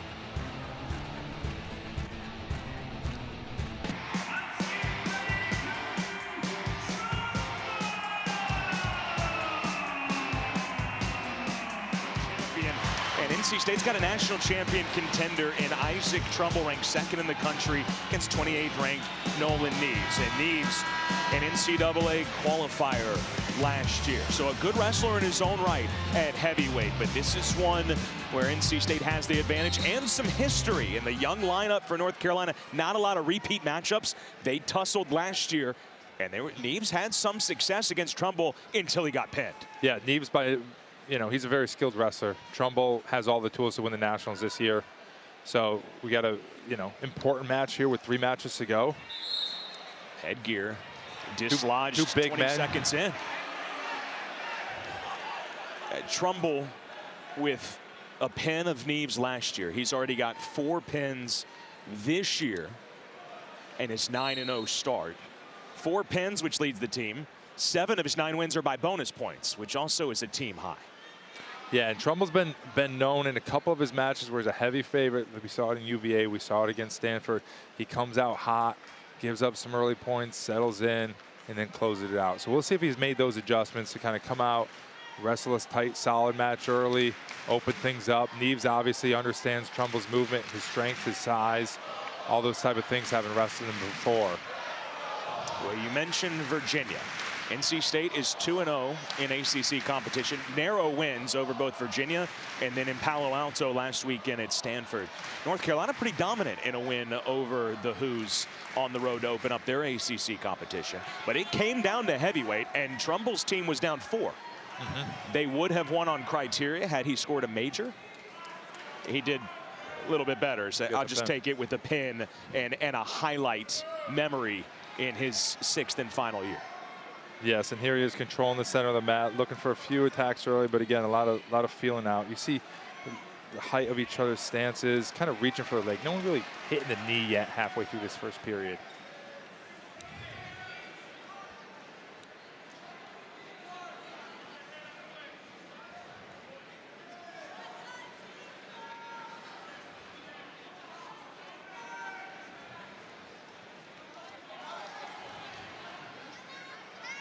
Earlier you talked about the gap from unranked to ranked, and then at the higher rankings versus within the top 5. Trumbull with a misdirection look for it. Kind of salvage not great shot, but with a takedown here with 1 minute left here. He's going to look to control this foot and put a Turk in. He's huge with the leg Turks. That's the same way he pinned Neves last year, getting that low leg Turk. Trumbull's very strong on top with control and wrists, putting a leg in, really keeping guys glued to the mat. Remember, early in his career, he was a big 97. When he beat Nino Bonacorsi at Pitt as a freshman, kind of burst onto the scene.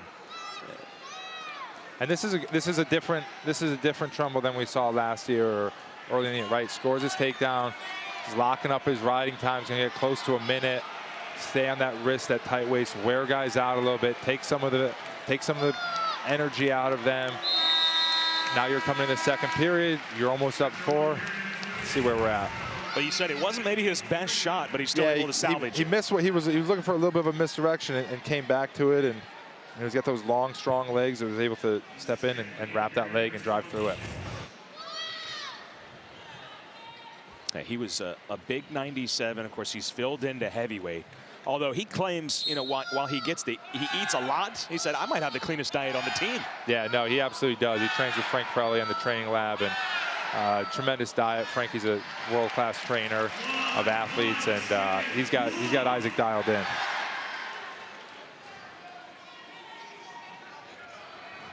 He was looking for that go behind. Same way he scored last year twice. So that being said, Trumbull's got to kind of work his hand fight and set those attacks right in the right spot. He's got to do the work on the front end for an easier score once he gets to the legs. And he's just kind of just sitting back, staying in good position, ready to run his feet on a shot. Neves with some ground to make up, not just within his own personal bout, but also team-wise. You know, North Carolina was hoping to get to this juncture of the match. Some action here. Some action here, and Neves with a stall call against them. Looking to face Trumbull a few times. Trumbull does not give up go-behinds easy, though. He can face very well, block, face, square up, get back to his feet. But just by nature of where we started at 41, when you get to this juncture, you say you're facing Isaac Trumbull and Vincent Robinson. If you're Carolina, you want to have a lead going into that instead of trailing by 4. So Neves got some work to do. Trumbull's got a 4-point lead, and Neves has a stall call against him. No attacks out of Neves yet. Trumbull with multiple attempts to get to the legs.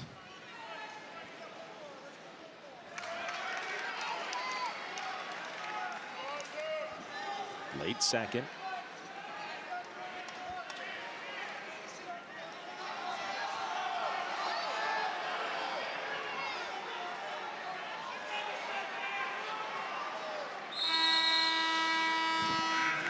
And we'll head to the third. No takedowns in period number 2. So Trumbull ranked second. Dayton Pitzer is excellent, the heavyweight for Pitt. You see Neves in there. 5 ranked wrestlers at this weight class.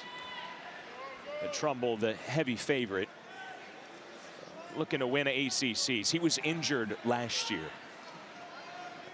That's a box for him to check, winning ACCs this year. Absolutely, and he's looking for one more takedown here, and that'll put him right in that bonus point territory. But again, Neves has been staying in good position, staying hard in that hand fight. No attempts out of Neves yet, but he's done a good job with his readiness for go-behinds.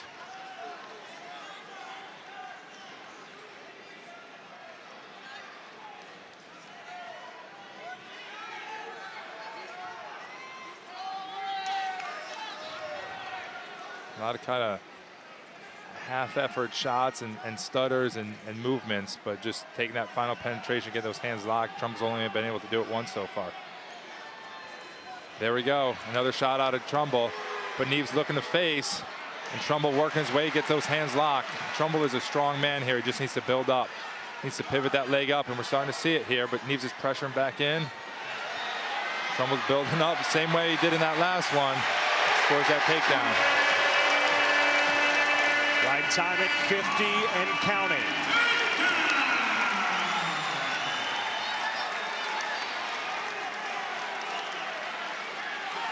He's got that minute of riding time building, so he's in the major decision territory. Just needs to keep Neves down to secure that for the win.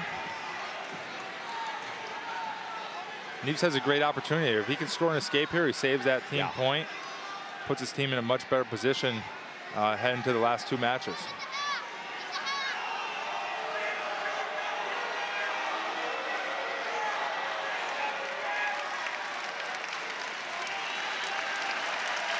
Trumbull gets the right out. And he gets the major decision.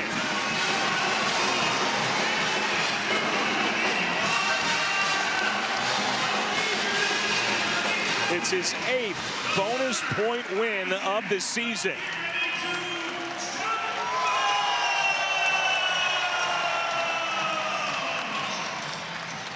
And Trumbull was the one that took the attempts, right? He's the one that hit his knee. They weren't flawless attacks, but he was the one out there doing it, and that paid off for him. And we got another great one here with 2 top 15 guys. Terrakina comes in from Iowa State, been to the Nationals 3 previous times. He's got experience wrestling Vince Robinson, the returning national champion. Talking with Coach Ramos, he said they have this one circled. They want to make sure Robinson gets out there because they haven't been able to see Terrakina against some of the best guys in the country, and they think he's capable. They believe in their guy. They want to give him the opportunity, and they need to see him in action. Here comes the reigning national champion, Vince Robinson. He was ranked #1 going into last weekend's duel at Stanford, where he lost a ranked matchup to 13th ranked Nico Provo. Lost in sudden victory. The only other loss to Virginia Tech's Eddie Ventresca. Yes, and Vinny wrestling at home, he's always been a really good home wrestler. He loves the fans. Remember, it was his bout that sealed this duel last year on the road. And he relished that spotlight as a freshman to be able to win it for his team. Yeah. Now, a different guy. That was Spencer Moore. This is Kyson Terrakina. He will beat Hawaii, 3-time NCAA qualifier at Iowa State, where he was teammates with now NC State's Zach Redding. Absolutely, yeah. It's funny how with the transfer portal, the guys bounce around, and you know, once teammates, now on rival teams. And I gotta think, you know, Redding knows his roommates game. at some point, probably. Yeah, Redding's got to be telling Robinson, hey, here's what to expect. And same thing for Terrakina, telling Ethan Oakley, if you see Redding, this is what you should look for. No, it's very, very ironic how that all works out. So Robinson officially 0-1 in ACC competition this year because he did not wrestle the home duel against Virginia.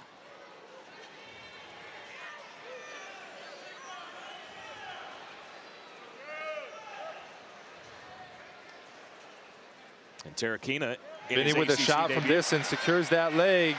Gonna look to build this up. And watch how Vinny moves his feet here. He stays active with his feet. Keeps his feet moving. Keeps Terrakina off balance. Keeps moving, looks for that heel, sits him down to his butt. No takedown yet, though. Terrakina's doing a good job posting off that face, but Vinny's got 2 legs, there 3 points. There's the 3.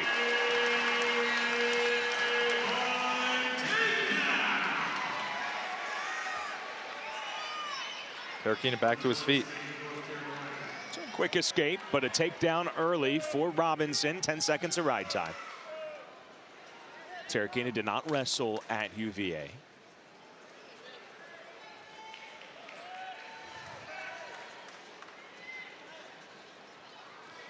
Very nice duck under attempt by Terrakina. Vinny facing out of it. It's a move that Vinny's been really good with. Fans love it. Now, right now, 18-10 team score for NC State. So Terrakina needs something special here. Of those swing matches, it started in the Tar Heels' favor at 141. And that was a win for Luke Simcox over Ryan Jack. Went Carolina's way, but then a couple of other swing bouts. Denny with a win over Hepner at 65. And I think at 97, another one that could have gone either way. Patrick Brophy with the win. So right now, the swing matches are 2-1, I think, in favor of NC State, and that's created some breathing room here. And Robinson can put this duel away if he wins here. Yeah, absolutely. Robinson's been shown he's continuing to advance and become more confident in positions, and you know, adding to his game that he has. And 125 is a deep weight class this year. Yeah. You know, there's guys. You mentioned Ventresca. Ventresca within the conference, Provo within the conference. Absolutely, and guys, of course, in the Big Ten and the Big 12. So you've got the reigning national champ, just in the ACC, you got the reigning national champ and 2 guys that have beat him. Yes. And already. And we'll see it all again in March. Caution here on Terrakina. So it's not the final bout of the night, but for the 2nd straight year, Robinson has a chance to ice it for NC State. And he relishes that against a rival. Out quick.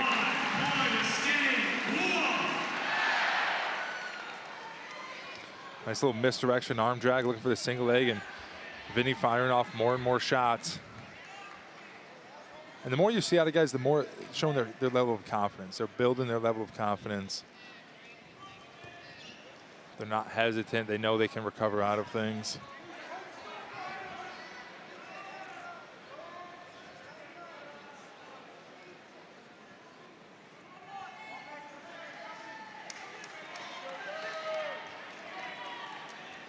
Terrakina, the former 4-time Hawaiian State champ out of Kamehameha High School.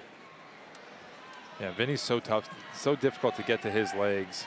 Terrakina's been doing a good job of moving and hand fighting, but Vinny's done a great job of knee sprawling, getting his legs back, facing.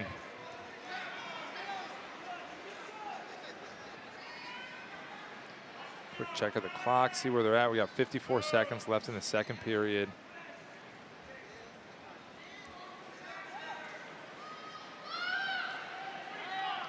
A lot of finger fighting. Vinny looks to the quick takedowns, the quick ankle, the duck under. You don't see him in on legs spending extended periods of time. He's quick to finish, which is a great asset to have.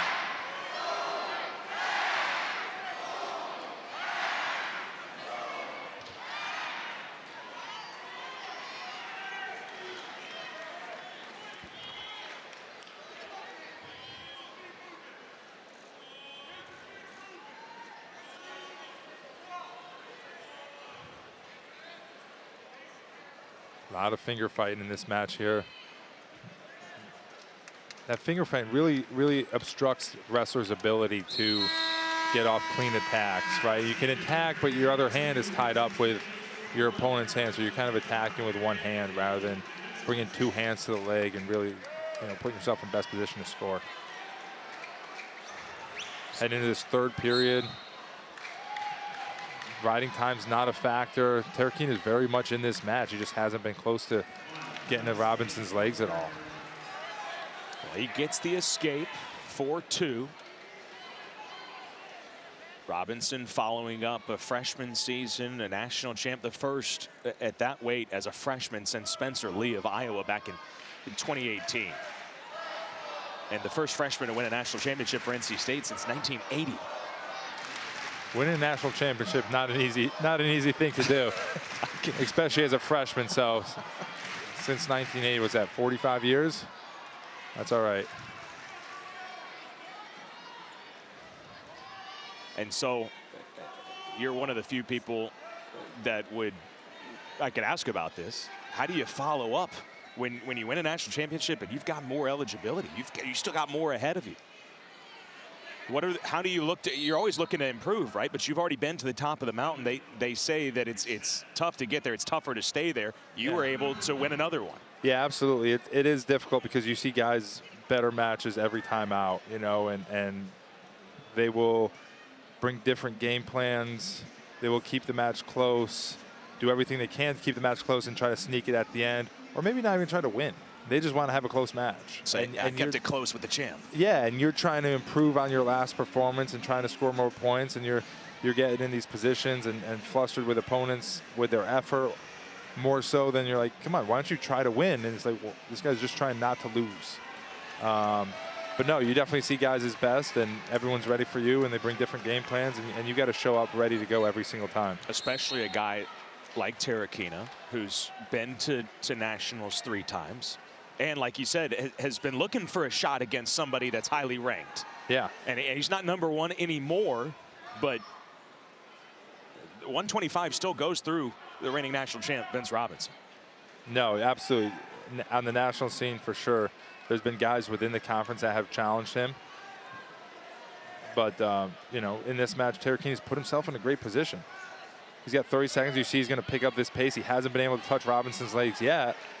But again, he gets to him one time, 20 seconds left. You score a takedown, you ride him out, you win the match. 20 seconds left.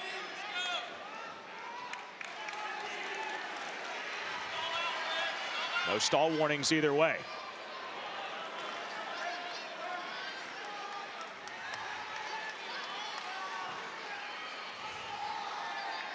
There's the stall warning with 2 seconds left. Robinson will take it. as he seals the duel for NC State.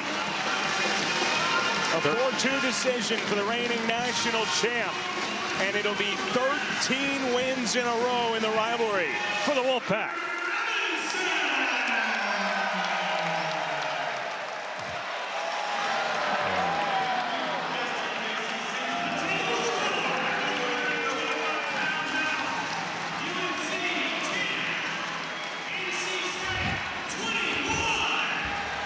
Trumbull and Robinson take care of business, and NC State will improve to 3-0 in the ACC.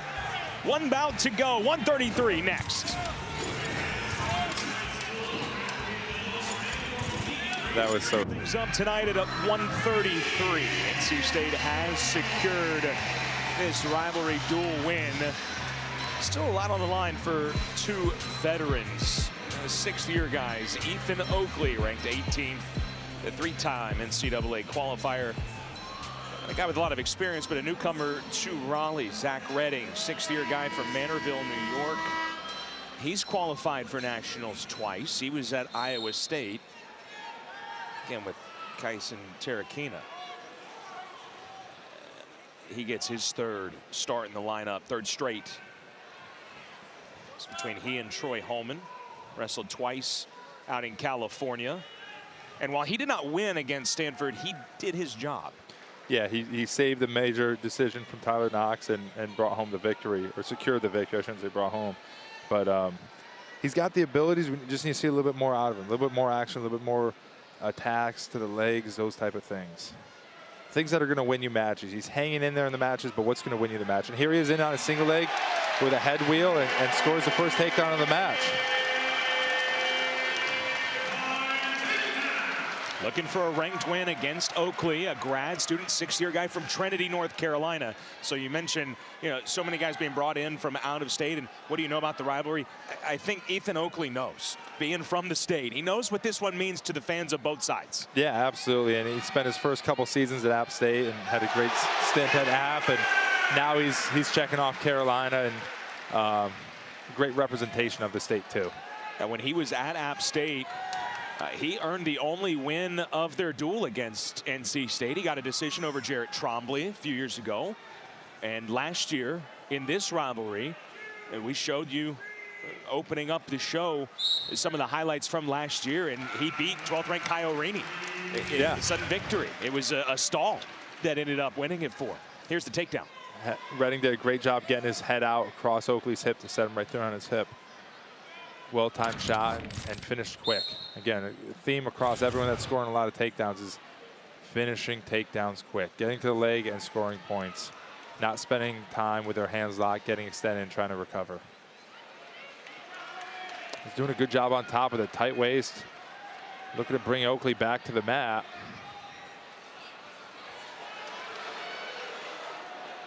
And in some sort of scramble where Redding's going to, I think he's getting a count on that foot. I'm not really sure the position they're in right now. Redding is still in control, and he's holding on to that foot, which I'm not sure why there's not a count on that. But Redding is still in control, building riding time, almost up to a minute and a half. They're going to stalemate it. And that's what Coach Ramos is saying too. Hey, was there not a count there? Why is there not a count? Yeah, they're going to review that. I'll be surprised if they don't change that. That was an interesting position. So Redding, national qualifier in 21 and 23.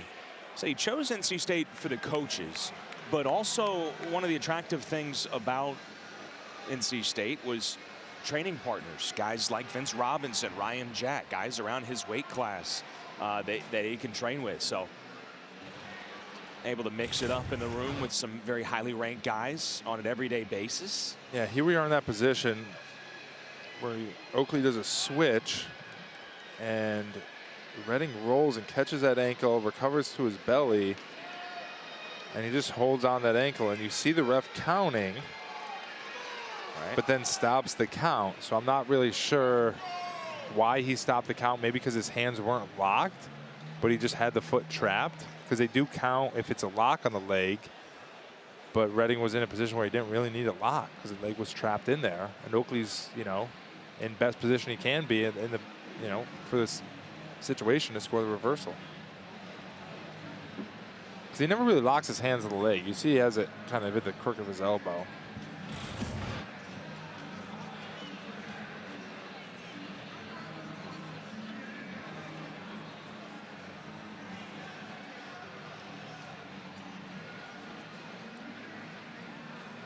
Maybe we'll see a stall warning and some riding time taken off. I'm not sure. I'd be really surprised if they score a reversal.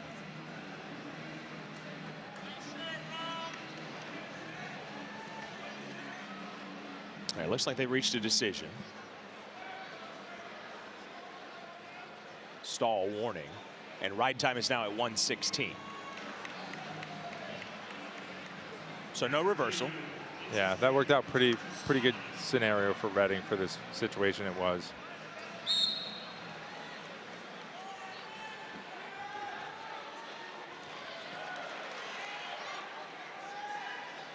Big lift opportunity here. Oakley doing a good job getting his hips low, really fighting that grip. This looks like textbook wrestling out of Oakley. Very quality. Looking for that head. Great effort out of both wrestlers here.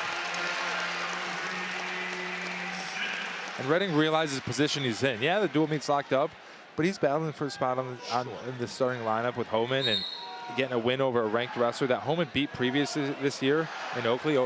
So this matters. And I would imagine that when you're splitting time in the lineup and you get an opportunity 3 straight, yes, he lost to Stanford, but again, he did the job to earn the team win, losing by decision. There's the escape for Oakley.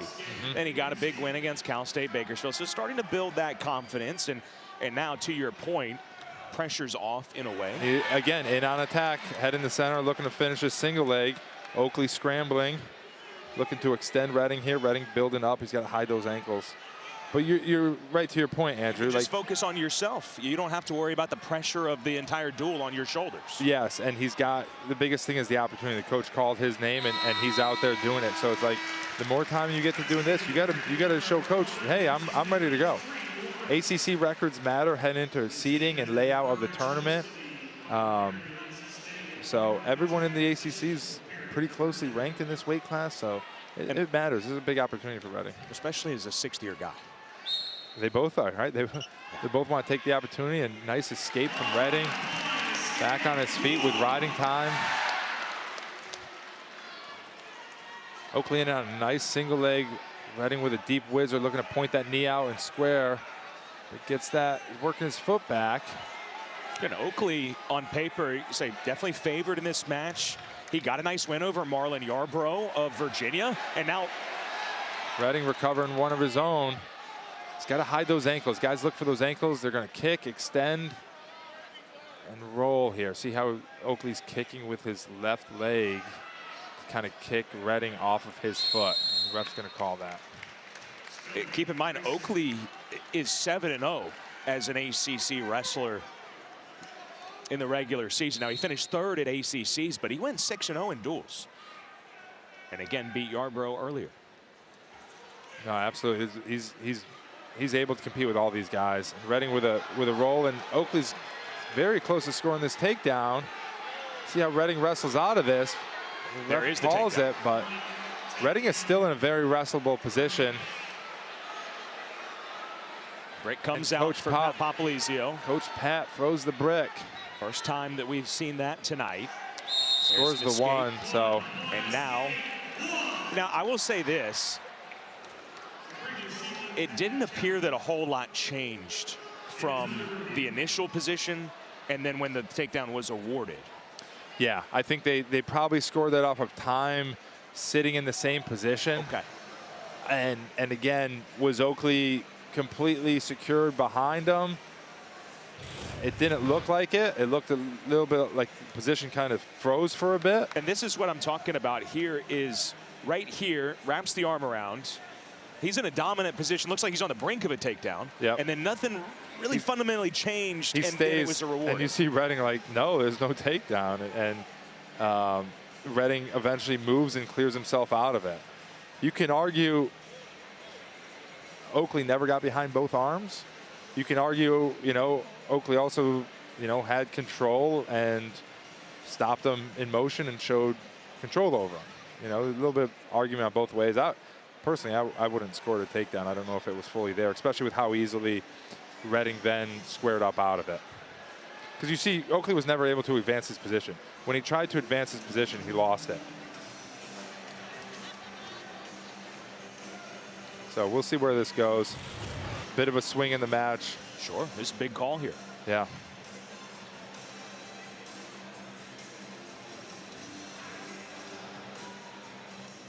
Great action out of these two guys with a dual meet locked up, going out there swinging for it, trying to get that win.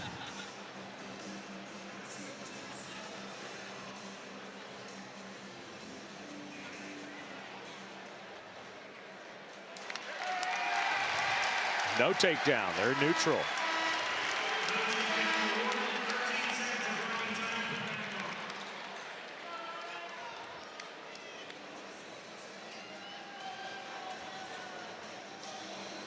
Told they're just checking on the clock right now. Yep, getting everything all squared up with riding time and time left in the match.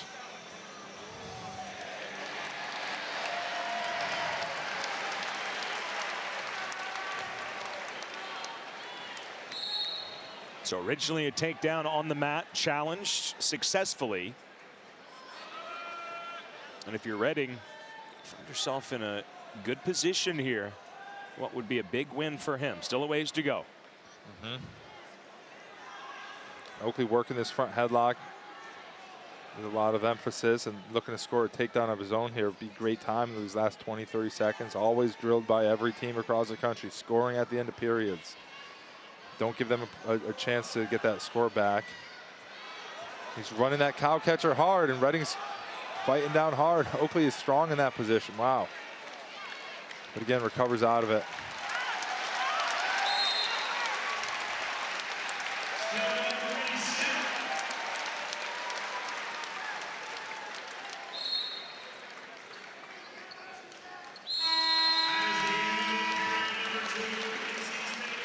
They expected Redding to be an impact transfer. So much experience. To be able to bring in a guy that's qualified for NCAAs twice, looking to take the next step. Absolutely, and big third period for Redding here. He's got to ride out Oakley, ride him down, give him less time on his feet. Oakley doing a really good job on bottom, working toward his escapes, doing a good job getting his hips away, putting pressure back on the top wrestler. Good fundamentals out of Oakley. 2:06, the ride time. So it's not locked up yet, but it's not far from it. Yeah. And Oakley with a couple shots, Redding with shots of his own. And if Oakley doesn't fire something off here soon, he's going to have to get more than a takedown. Yeah, no, absolutely. And Redding's, they've both scrambled well out of takedowns and extended positions to stalemates. Nothing's really been too clean since Redding's initial attack in the first period. These 6-year guys, they're tough to score on. Tough They've seen a few shots. Absolutely. Redding with another nice setup to the shot, and Oakley gets his legs back well. Oakley's been really looking for that underhook from that front headlock. You know, he's going to chin underhook, looking for a cow catcher, snake, whatever you want to call it, but he's obviously got some confidence in that position. Nice post shot. Redding gets his legs back well. Riding time's locked up, so Oakley needs a takedown to tie the match. Syracuse sit through. Wow. Redding again looking to control this from underneath. Wants to stay in bounds. Circles and scores. Sucker drag for the last takedown of the duel.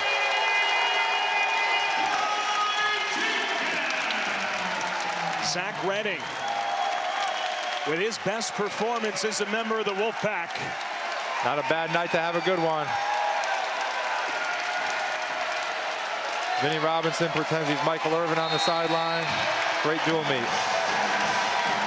The dominance for NC State continues. 13 wins in a row over North Carolina.